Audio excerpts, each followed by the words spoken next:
കൊച്ചി വിമാനത്താവളത്തിൽ 1.5 കോടി രൂപയുടെ സ്വർണം പിടികൂടി. കന്യാകുമാരി സ്വദേശി ഖാദർ മൊയ്തീനെ കസ്റ്റഡിയിലെടുത്തു. വിവരങ്ങളുമായി AT അശ്വതി ചേരുന്നു.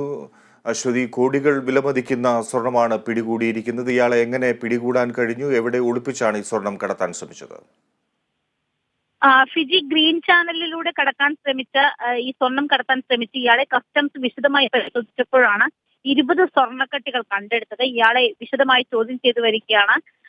ജീൻസിനകത്ത് പ്രത്യേക അറ തീർത്ത് അതിനകത്ത് ഒളിച്ച 1.5 കോടിയുടെ സ്വർണമാണ് നെടുമ്പാശ്ശേരി വിമാനത്താവളത്തിൽ വെച്ച് പിടികൂടിയിരിക്കുന്നത്. ദുബായിൽ നിന്നെത്തിയ കന്യാകുമാരി സ്വദേശി ഖാദർ മൈദീനാണ് ഇത്തരത്തിൽ 2332 ഗ്രാം സ്വർണം കടത്താൻ ശ്രമിച്ചിട്ടുള്ളത്.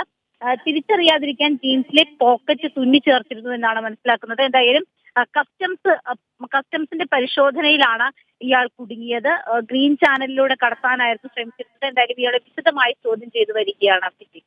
ശരി അശ്വതി, കൊച്ചിൻ ഇന്റർനാഷണൽ എയർപോർട്ടിൽ വൻ സ്വർണ്ണവേട്ട.